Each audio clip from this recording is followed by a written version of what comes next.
Hi, everybody. So excited to be here. Welcome to the Fastpitch United podcast, first episode. I'm your host, Kaylin Elliott. Today, we are beyond excited to welcome a true legend to our podcast, Dr. Dot Richardson, an All American and two-time Olympic gold medalist. Dot has left an unforgettable mark on the world of softball. Not only is she a decorated athlete, she's also an esteemed Hall of Fame coach at Liberty University. Coach Dot has shaped the game in ways that few others have. We're thrilled to have her here and super excited for her to share her journey and her insights today. Thank you, Coach Dot, for being here. So excited to have you and to talk with you. Caitlin, excited to be a part of this first podcast. Listening to this podcast is going to impact so many people. It's encompassing everyone. You talked about travel ball, league play, and also collegiate league. The most important is, can we get a professional level sustaining itself in a way that it's impacting all of those groups from the grassroots up? Yeah, definitely. So we've talked a little bit, you talked just really briefly right there about all levels of softball and kind of the evolution of it. Can you expand a little bit more on that, how the game has changed over the years and really how this has affected the professional side of the game? Well, I have been so blessed with the career that I've had. You mentioned some and take a long time just to kind of go through everything. But to sum it up, when I was a little girl, girls were given the message to not be athletic. And I say that because I could not play any organized sports. Only boys were allowed. And I always wondered, I was like, God, why did you give me this talent with no opportunity? And I looked back and I realized those were words of a child because I didn't know what the future would hold. So check this out, right? One day, my brother asked me to break in his brand new catcher's mitt. He knew they had the fastest fastball, but the point was before his Little League game, and I had dreamt of being a Major League Baseball player, but I couldn't play baseball. I couldn't play any organized sports because of being a girl. Yeah. And the coach saw me pitching, and he came off the field after his Little League game before my brother was ready to start playing and said, wow, you have a great arm. How would you like to play on my Little League baseball team? Wow. And I was like, okay, God's heard my prayers, right?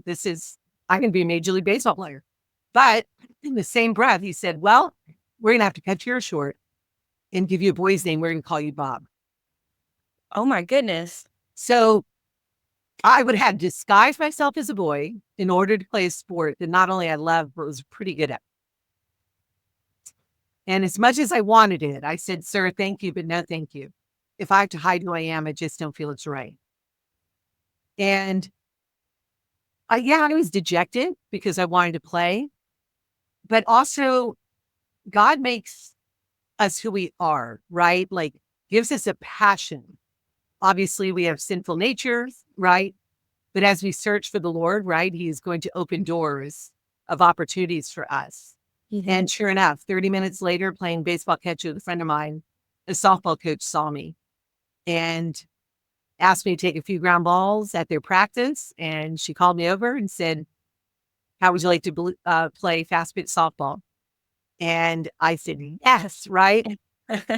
And so at 10 years of age, I got to play with the Union Park Jets. And it was a kind of a Class A team right below women's major ball, playing locally. And the average age of that team was 22. And I was 10. Oh my goodness. And mom and dad said, yes, I could play. So when you talk about the evolution, I have to begin there. Mm-hmm. That moment at 10 years of age, I was able to see how the evolving of our sport, I became a bat girl a couple years later with the Orlando Rebels, which when I was 13, became the youngest girl ever to play women's majors for that team, the Orlando Rebels. The average age of them was probably about, 25 or 26.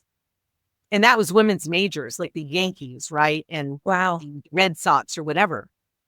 But I got to see the legends in the game, Joan Joyce, Irene Shea, Sharon Backus, Willie Rose, Snooki Mulder, Stephanie Tenney. I can go on and on. And unfortunately, people listening are like, I never heard of those names. And that's sad. That's like Babe Ruth, Lou Gehrig, Mickey Mantle. These are legends in our games. Mm-hmm. But people look, as you announced, like, look at, Dot is a legend. There were so many before me. And that's why I just look at how far we've come and how much farther we need to go, Mhm. because they just started giving scholarships out, right? When I was a young teenager. The first professional league started when I was 15 years of age. And that league, right, was Mhm. founded by Joan Joyce and Billie Jean King. And Billie Jean King had just started the professional women's tennis tour. So it was a huge like growth, right? I was a part of watching Billie Jean play the challenge of Bobby Riggs to play that, Wow. the sexes like tennis Yeah. match. I was on the edge of the sofa watching, just praying that she would win. So maybe I could play sports. It Yeah. was huge time in the evolution of women in sport. So I was drafted at 15 to the Connecticut Falcons. Now remember, with the Orlando Rebels and all of these Atlanta Lorelei ladies, the Stratford Rebestos Breakettes, I mean, all of these women major teams were the headlines of sports, Mhm. front of the sports page. Like I never played with less than 1,000 people watching when I Wow. played women's major ball. Okay. So when this pro league started, I mean, this was when the height of women's softball is amazing, right? But it wasn't in college yet. Then they started giving scholarships out. So I turned down becoming a professional softball player when I was 15 because I wanted to get a great education and have a scholarship, right? Right. And Mhm. then the other was I wanted to be an Olympian. Mhm. High school, I played volleyball, basketball, softball, track and field, and tennis. And Wow. I wanted to be an Olympian, right? Yeah. It's Yeah. sport. So I had to kind of say, okay, I'm going to put off being professional. And hopefully after college, right? After being Mhm. an Olympian, I can play pro. Well, the league only lasted, I don't know if it was, 5 or 6 years. And then came another attempt of professionalism, which was a baseball, softball combine thing. Mhm. Like the pitcher, right? You could take a lead. The bases were a little farther and the pitcher could pitch underhand or she could turn and try and throw you out at first. Some Okay. combination, right?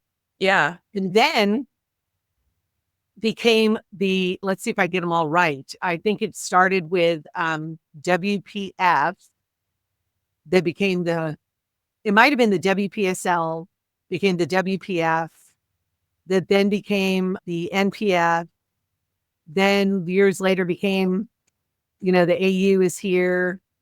Then you have some now independent professional levels. So there's been this evolving, but I never played professional because when Olympians were finally able to be pro and Olympians, I was already on the national team.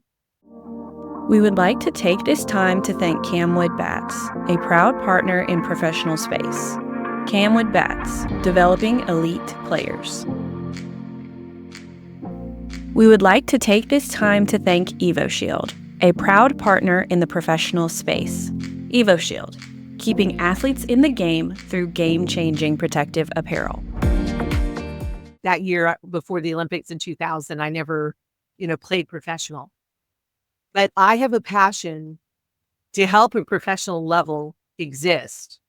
So I look forward to talking more about what's happening, happening this summer and what's evolving right now. Right. That is just incredible. I had no idea that that was the history behind pro softball. Honestly, growing up when I was a kid, the only thing that I was aware of was the NPF. That was my first introduction to pro softball. And when I was 12 years old, I got to go to a game that was hosted at a tournament. And it was like the Tennessee Diamonds and the Pride, I think, is who were playing. And it was incredible. Monica Abbott was on the Diamonds and Jessica Mendoza was on the Pride and Natasha Watley and Kat Osterman. And so, like, that's who I grew up with. And I honestly thought that that was kind of the beginning. I didn't know the history. So, that's incredible. I had no idea that all of that led up to kind of where we're at today. And it's interesting that we're still at a place where it kind of feels like ground zero. We're starting anew again over with that history. Yes. And that's what it's sad in a way. It really is. When softball and baseball was dropped from the Olympics, I remember being in my office and just clarity came to me. How Mhm. many little boys are upset that baseball was dropped from the Olympics? And I thought, not very many. Right. Why? They want to be a Major League Baseball player.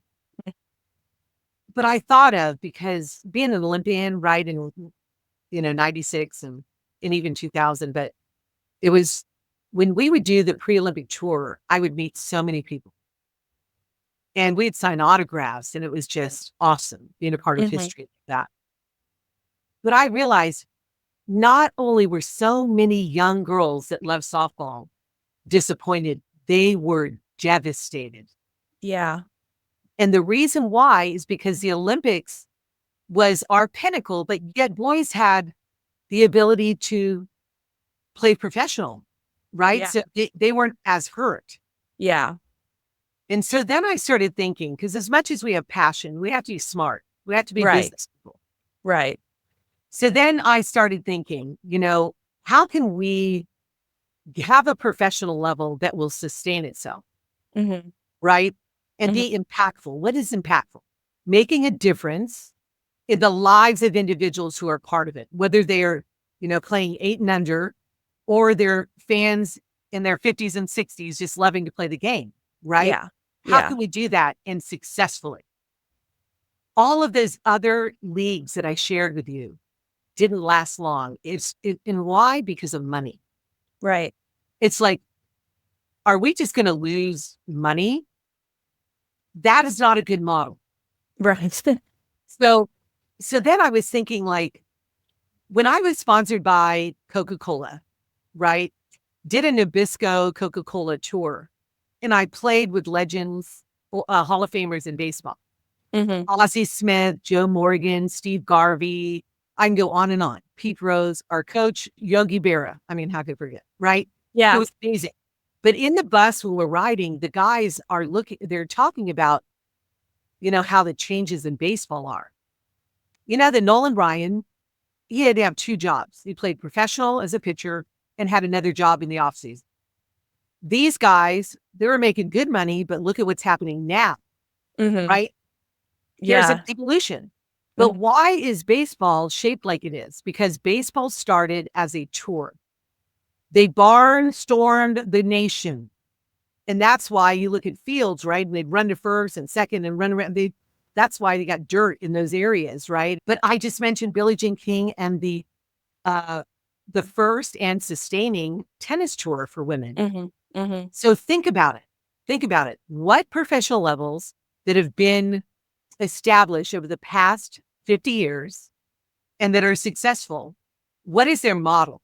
And it's a tour model. Yep. For example, let's talk about tennis. We talked about PGA, right? Yeah. The women's professional golf tour, right? Mhm. Then you got professional bull riding, professional gymnastics, NASCAR is a tour. You can look at all of them, and they're a tour. Yep. So what I did when they announced softball and baseball dropped from the Olympics, I talked to a number of people and no one wanted to get involved except my business manager. So I told him, I believe we should start a professional level that's a tour. So we started the Pro Fast Pitch Extreme Tour. I was the sole funder, pretty much. My agent helped with Nike getting involved with providing some, apparel to sell. I had a couple guys that stepped up. One Pfizer stepped up at the time, and there was another gentleman, Larry Mays, that gave some money to this effort. But the thing was, it was awesome. Mhm. And it's the answer. And I did it for 6 years. The first 2 years lost money and the second 2 not. But what is the PFX Tour? An amateur tournament with the pros playing in the middle of it. All the proceeds after expenses go to support the professional level. Pretty simple. Right. Add on to that, right? Clinics with the pros. Add on to that, pro-am skill comparisons, a lot meet and greets, Mhm. like an experience, not Yeah. just being and leaving, right? Right. After 2 years, I mean, it was awesome. Wasn't losing money, went out there. But the question was though, and I'm sorry to take up so much time, but You're a- great. You're it's a, fine. it's a lot of years. Why was it not successful the first 2 years? And this is challenging for the Fast Pitch United. Mhm. The first 2 years, no one supported it. So I had to call friends of mine to put on these local amateur tournaments. They're not Mhm. even tournament directors. They did it Mhm. on their own. There's only one Right. tournament director that jumped up in the beginning, and that was Kevin Sheldon out of Texas. And he Okay. said, I do so many amateur tournaments, Dot. This one will go to support the pros. Why? Because he gets it. If Yeah. we have a professional level that sustains itself, that's impactful, what's going to happen? You have more kids that want to play fast pitch softball. Mhm. It's a circle of life Right. from the local league level to travel ball to collegiate, where, Right. high school, of course, collegiate, and then a professional level. It's a circle of life supporting each other. Mhm. Do you follow me? I follow you. Yeah. And companies loved it. They loved it. Why? As we built the vendors, they loved it because of why? You're at the grassroots. You're at Yeah. the purchasing power. These Right. kids and their families, they're putting the money back into it. And why? Because they know it's not supporting just a tournament director, Yeah, right? it's bigger.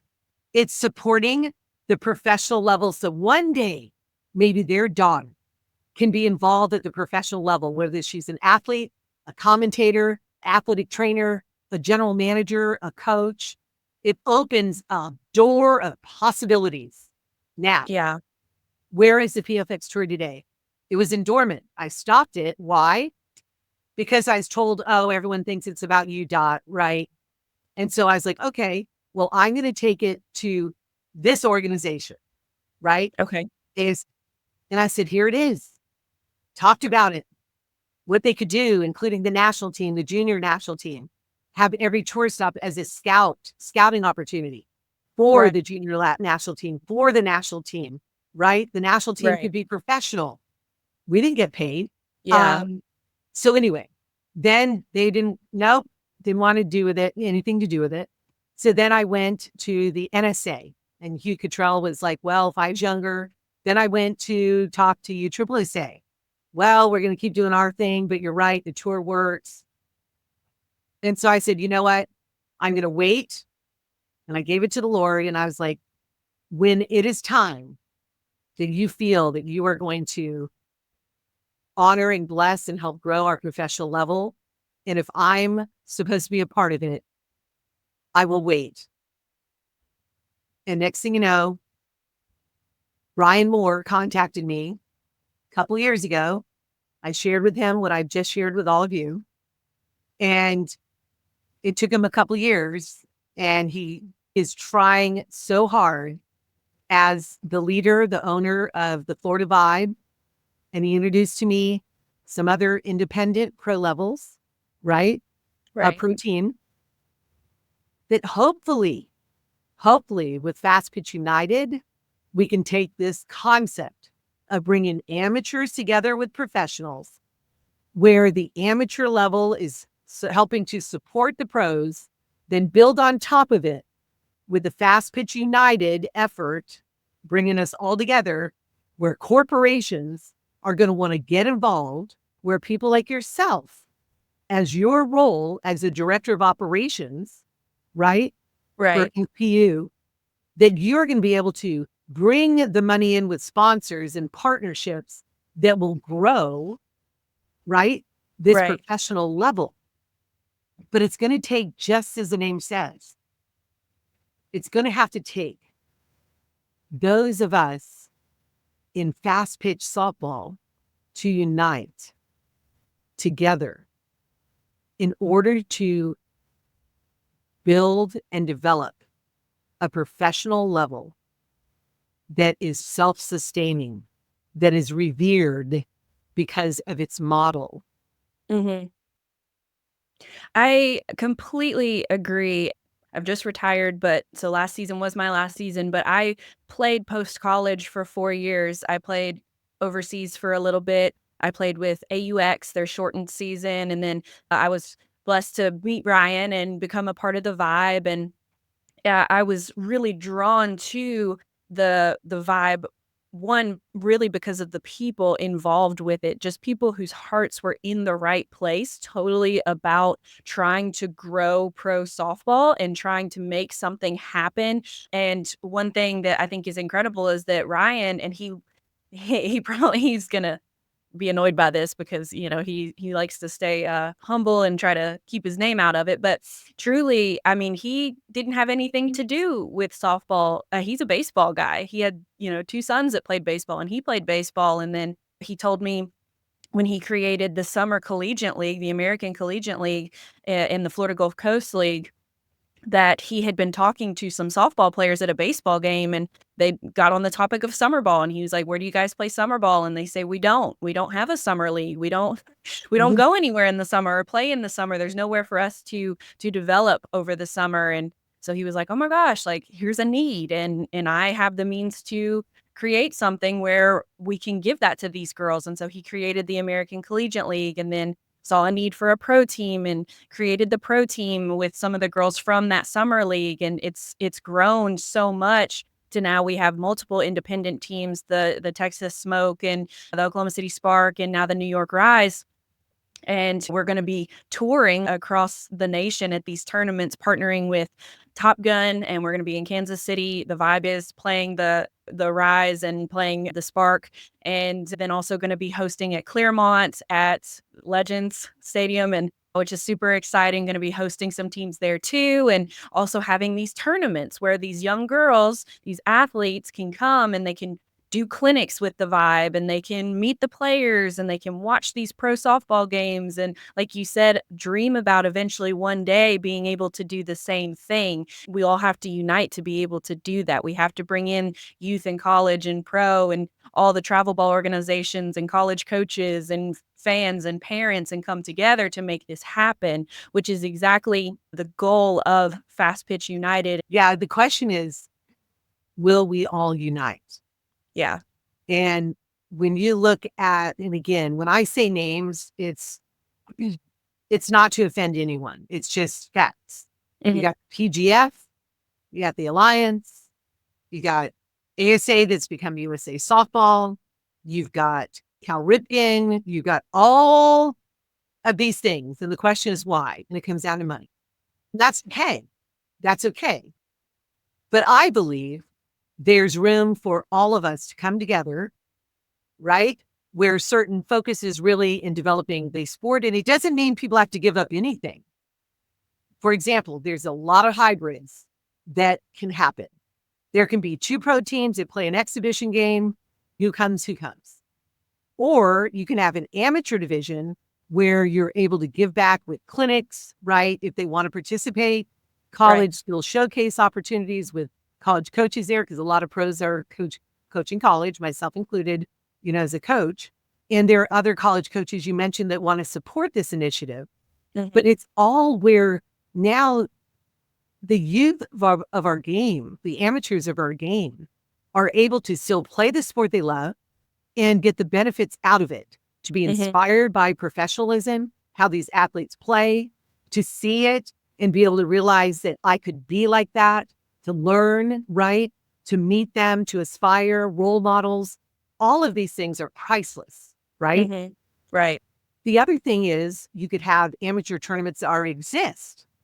And when I've seen the pros go to those, they're out somewhere, who knows where, and they're hoping that it's not the model. The model needs to be that these amateur tournament directors truly want to put their efforts and their partnership and relationships with a pro level where they're able to say, I'm still going to get my money, but let's put a little bit more on top of these registration fees. Why?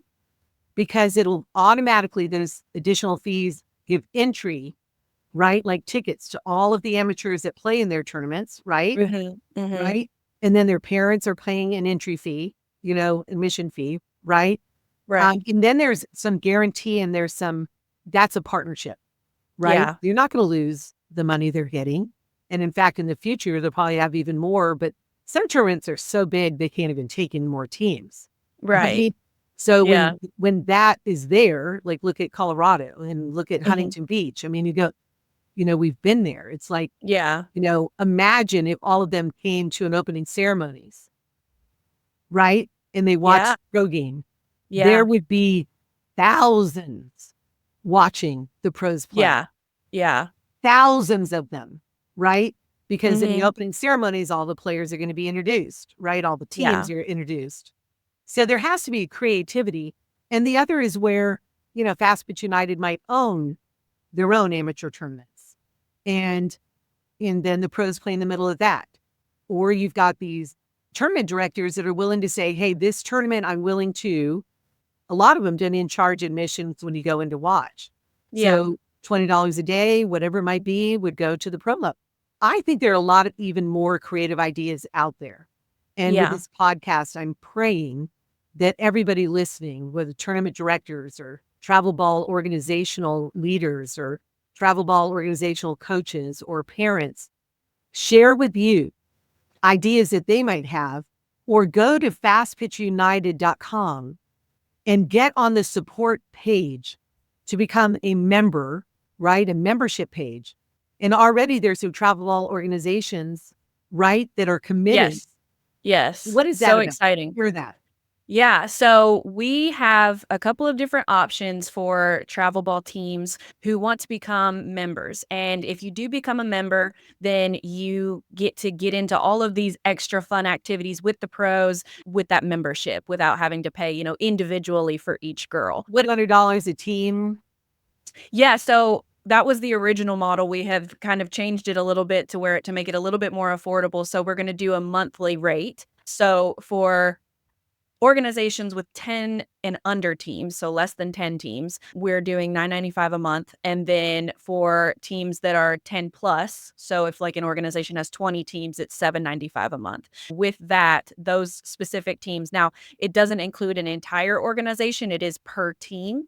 Those teams are going to be able to go to the hitting clinics and go to the meet and greets and the autograph signings or pitching clinics, whatever it is that our professional players are going to be putting on. And it just gives them so many more opportunities to be able to interact with these players and learn from these players. And so that's what we're doing. And there's going to be an event like that at every single tournament that we do. Awesome. Well, Yeah. again, each of those tournaments, I think they're on the site, fastpitchunited.com. They are. You can go to the events page and then click on the amateur, and you go there and it shows the tournaments that we have set up. Fastpitch United is hosting 3 tournaments. We have one collaboration with Top Gun that I previously mentioned, but we have 2 tournaments, one in June in Claremont, Florida, one in July in Claremont, Florida, and then one in August in Dalton, Georgia. Fantastic. Well, I'm sure it's going to continue to evolve, right? Look at what college is doing. They're doing it right. Yeah. The World Series has even our regular season games, like all of our games are with ESPN, right? In the beginning of the season, there's flow softball here and there, right? But the point is television loves softball, collegiate softball. Truly. It's incredible to watch. And now there's so many more opportunities through ESPN and ESPN Plus and, to watch softball, all the time, really. So take advantage of that. Like there's household names now again, right? So take advantage of that. But instead, everyone's like, oh, put it on TV, put it on TV, put it on TV. Okay, let me tell you. All right. This is an eye opener. And again, you have to be business savvy. The first PFX tour, right? PFX or Fast Pitch Extreme, the first jerseys sold were not Lisa Fernandez, Stacey Newman, Natasha Watley, Jessica Mendoza. I can go on and on. It was the Weed sisters, Brittany and Courtney Weed. They were twins, and they're from Rider University. Why would their jersey be sold first? Because we did a pro-am clinic, and these kids loved those two because those two were part of the clinic. Yeah. So what does that tell us?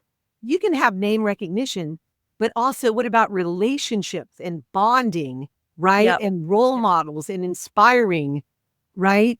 Kids of all ages and shapes and sizes. So let's get the pros and the amateurs to come together to get them to meet more. And through Fastpitch United, I do believe when we talk about teaching academies, right, where you're going to learn from the pros, as that develops and we do that, whether it's online and as well as in person, as those things develop, Mm-hmm. you guys, let's impact the lives of these young girls to help them realize how special they are. Mm-hmm. God loves them. Let's get Yeah. it to the point where they don't worship the sport, but they let the sport be their worship back to the Lord. Mm-hmm. Amen. Right? Let them be Right. able to, like with me, when I watched Chris Evert for the first time playing tennis on TV, what did I do? I looked at mom and dad and I said, I'm going to play tennis in high school. Could you buy me a racket? And do you know what, Caitlin, do you know that I found that wooden Chris Evert racket that I had when I was in 10th grade?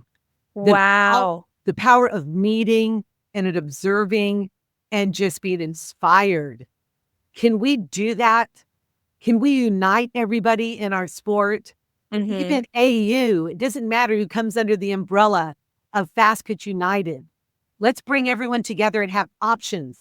Road Yeah. special level. Why Yeah. not have pros playing in 6 different locations on the same weekend? Why not? Our Why sport is not? that big. Our Yeah. country is that big. Let's do it. Let's grow Yeah. it. Let's make Yeah. it happen. I'm fired up. I'm ready to go. It's, the passion behind it from you and from Ryan, from myself, like it's inspiring, but like you said, we've got to have action. We can't just have this passion. We have to have people coming together and doing things and making it happen and uniting. And already it's been 3 days, I think, or 2 days since Fastpitch Yeah. United, right.com has been online and Yeah. starting to talk about it more. And you've already got Top Gun jumping in. You got Mhm. United jumping in. The Yep. Mustangs organization jumping in. Who's another one? There's another one. We've got Fusion, we've got Florida Impact, the Lady Hornets, I-5. We've got all these different organizations that are coming in. It's happening. And Yeah. you got the American Collegiate League where these college athletes are playing in summer to tone their craft, right? And Mhm. refine it, Mhm. as well as for transfer portal needs that might be there. I mean, Yeah. everything under this umbrella. And the question is, well, how can we trust it? Right? People are like, well, where is the money going? I Right. can tell you the money has to go back to the professional level Yep. until it gets to a level where we're able to be hiring more people and growing. But right now, it's like a lot of volunteerism. A lot of singular people doing multiple things. Well, I hope you're paid something, right? Yes. It's okay for people to get paid, but it's Yeah. not going in the pockets, right? And it's Right. never been that way for most of the professional level. But I remember Mizuno saying, well, we're giving money to this professional organization just because our athlete, we sponsor her, but it's like a Mhm. charity, and I was like, Mhm. what? I'm sorry, that's an embarrassment. Yeah. That if some sponsors believe that our professional levels are charity, that is not good, people. This No. is a wake-up call. There is no reason that fast pitch softball from 8 and under, 10, 12, 14, 16, 18, collegiate level, even others that are in the league and not travel, there is Mhm. no reason that a professional level in our sport should be looked at as a charity. Right. So put our minds together. Let's come together. Mhm. Let's unite and bring a connection between the professional and amateurism. And let's make a multi-million or billion-dollar industry that Mhm. will support professionalism, hopefully one day as a career, not there Yeah. yet, No. and impact youngsters so they have jobs at a whole nother level for Mhm. internships. I mean, I can go on Mhm. and on. I can Yeah. see it, I can visualize it, but is the time now? I hope the time is now.